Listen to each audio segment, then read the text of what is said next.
2 Kings chapter 6. The sons of the prophets said to Elisha, "Please, notice that the place where we live under your supervision is too small for us. Please let us go to the Jordan, where we can each get a log and can build ourselves a place to live there." "Go," he said. Then one said, "Please come with your servants." "I'll come," he answered. So he went with them, and when they came to the Jordan, they cut down trees. As one of them was cutting down a tree, an axe head fell into the water, and he cried out, "Oh, my master, it was borrowed." Then the man of God asked, "Where did it fall?" When he showed him the place, the man of God cut a piece of wood, threw it there, and made the iron float. Then he said, "Pick it up." So he reached out and took it. When the king of Aram was waging war against Israel, he conferred with his servants, "My camp will be at such and such a place."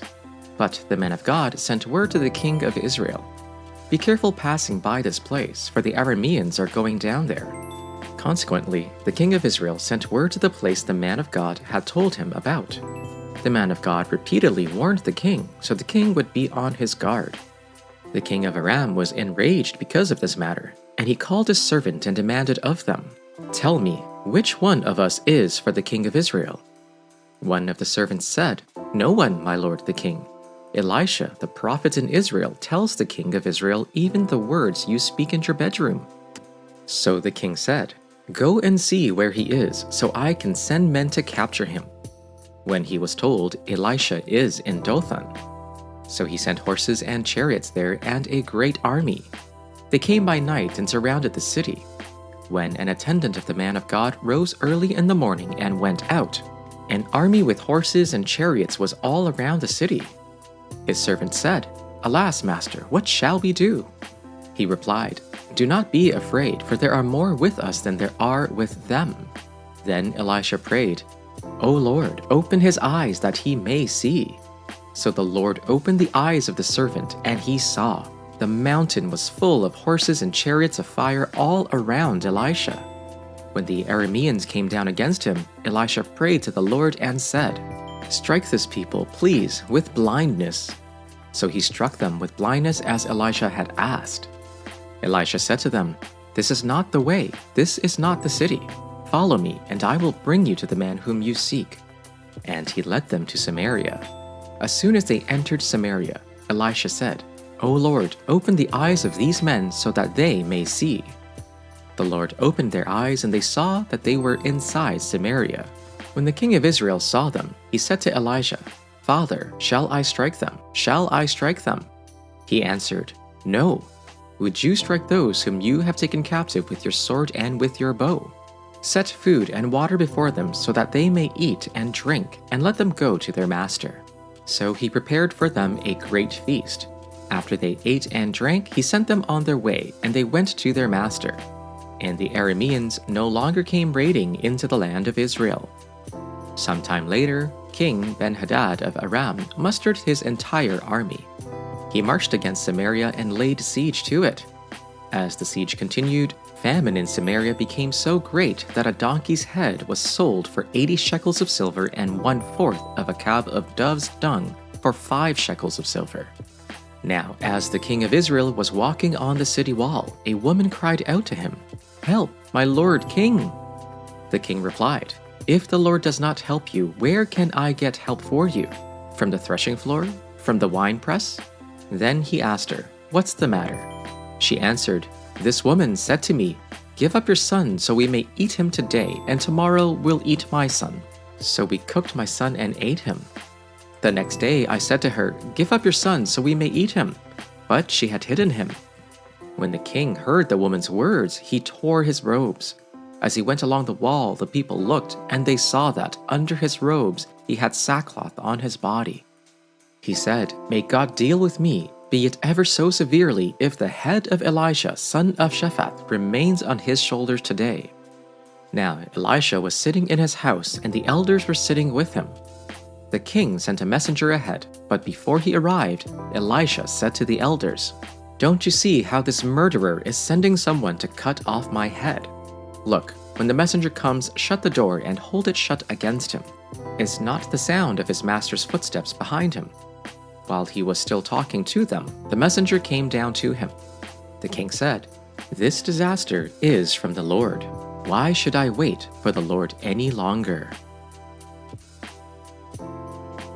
2 Kings chapter 7. Elisha replied, "Hear the word of the Lord. This is what the Lord says. About this time tomorrow at Samaria's gate, 6 quarts of fine flour will sell for half an ounce of silver, and 12 quarts of barley will sell for a half ounce of silver." Then the captain, the king's right-hand man, responded to the man of God, "Look, even if the Lord were to make windows in heaven, could this really happen?" Elisha announced, "You will in fact see it with your own eyes, but you won't eat any of it." Now, 4 men with a skin disease were at the entrance to the city gate. They said to each other, "Why just sit here until we die?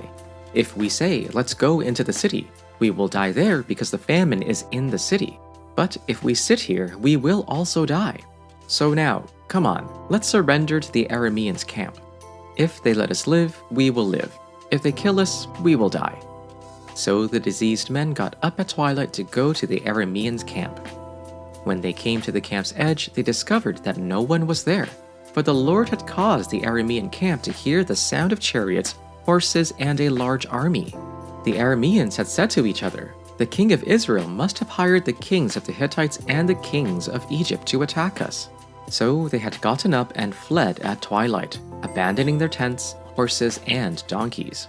The camp was intact, and they had fled for their lives. When these diseased men came to the edge of the camp, they went into a tent to eat and drink.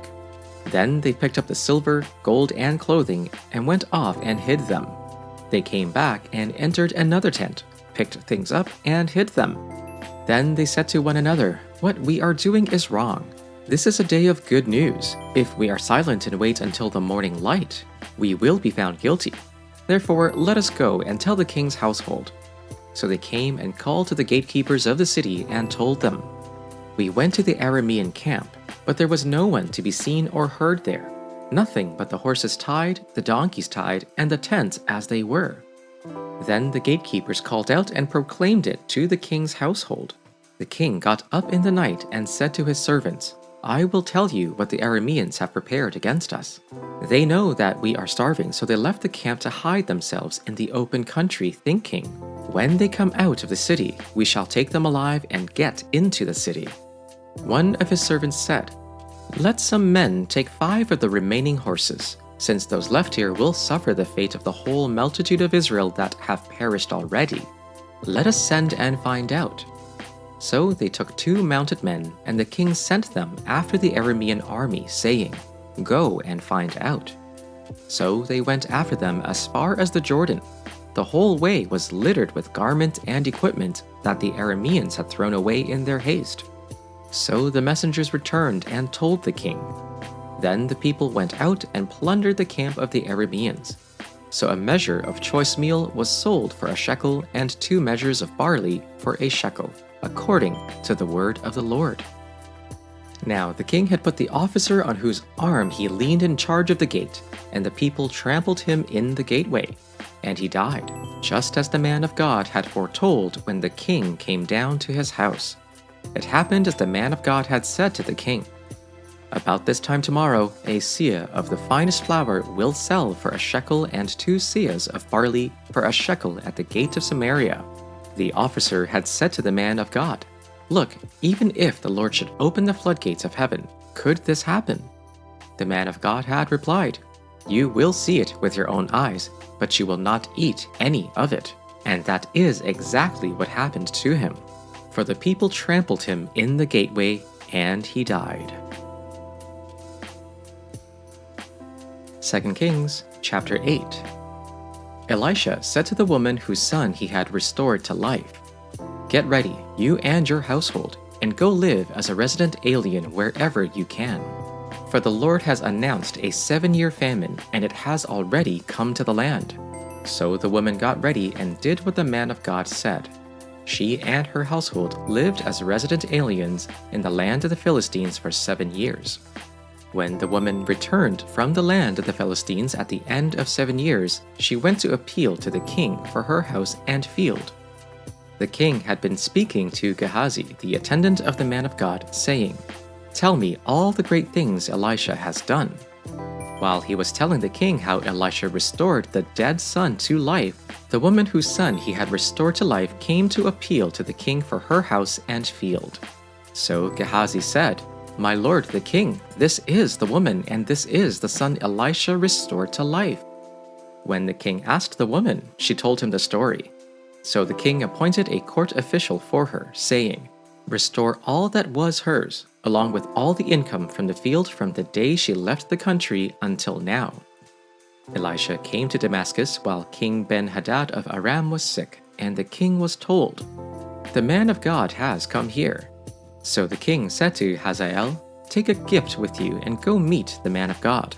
Inquire of the Lord through him, will I recover from this sickness?"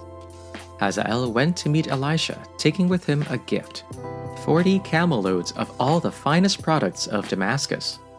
When he came and stood before him, he said, "Your son, King Ben-Hadad of Aram, has sent me to ask you, will I recover from this sickness?" Elisha told him, "Go say to him, you are sure to recover, but the Lord has shown me that he is sure to die."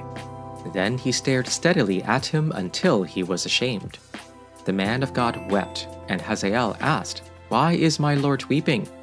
He replied, "Because I know the evil you will do to the people of Israel.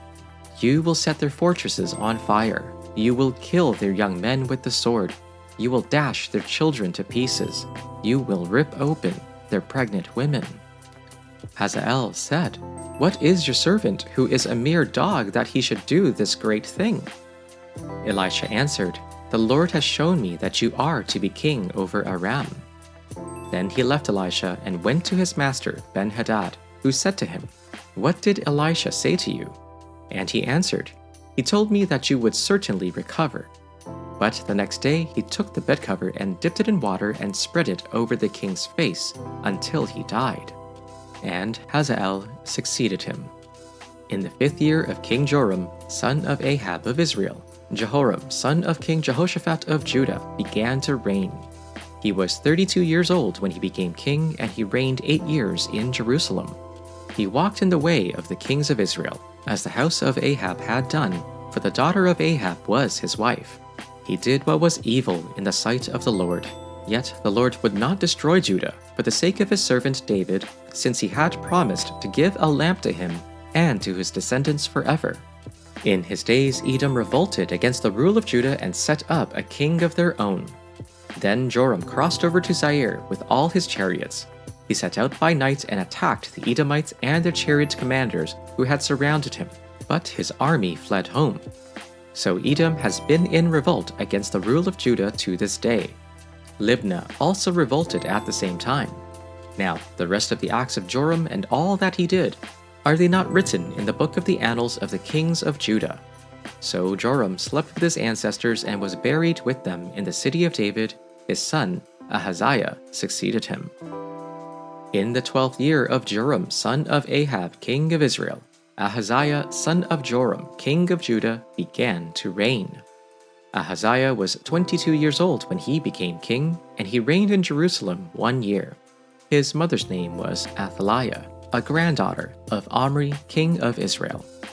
He followed the ways of the house of Ahab and did evil in the eyes of the Lord, as the house of Ahab had done, for he was related by marriage to Ahab's family.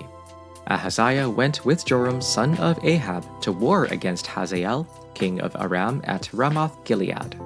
The Arameans wounded Joram, so King Joram returned to Jezreel to recover from the wounds that the Arameans had inflicted on him at Ramoth in his battle with Hazael, king of Aram. Then Ahaziah, son of Jehoram, king of Judah, went down to Jezreel to see Joram, son of Ahab, because he had been wounded. John chapter 4, verse 31. Meanwhile, the disciples were urging him, "Rabbi, eat something." But he said to them, "I have food to eat that you do not know about." So the disciples said to one another, "Surely no one has brought him something to eat." Jesus said to them, "My food is to do the will of him who sent me and to complete his work. Do you not say, 4 months more, then comes the harvest? But I tell you, look around you, and see how the fields are ripe for harvesting. The reaper is already receiving wages and is gathering fruit for eternal life, so that the sower and reaper may rejoice together. For here the saying holds true, one sows and another reaps. I sent you to reap that for which you did not labor. Others have labored, and you have entered into their labor. Many Samaritans from that city believed in him because of the woman's testimony. He told me everything I have ever done. So when the Samaritans came to him, they asked him to stay with them, and he stayed there 2 days. And many more believed because of his word. They said to the woman, "It is no longer because of what you said that we believe, for we have heard for ourselves, and we know that this is truly the Savior of the world." After the 2 days, he left for Galilee. Now Jesus himself had pointed out that a prophet has no honor in his own country. When he arrived in Galilee, the Galileans welcomed him. They had seen all that he had done in Jerusalem at the Passover festival, for they also had been there. Once more he visited Cana in Galilee, where he had turned the water into wine. And there was a certain royal official whose son lay sick at Capernaum. When this man heard that Jesus had arrived in Galilee from Judea, he went to him and begged him to come and heal his son, who was close to death. "Unless you people see signs and wonders," Jesus told him, "you will never believe." The royal official said, "Sir, come down before my child dies." "Go," Jesus replied, "your son will live." The man took Jesus at his word and departed. While he was still on the way, his servants met him with the news that his boy was living. When he inquired as to the time when his son got better, they said to him, "Yesterday, at 1 in the afternoon, the fever left him." Then the father realized that this was the exact time at which Jesus had said to him, "Your son will live." So he and his whole household believed. This was the second sign Jesus performed after coming from Judea to Galilee.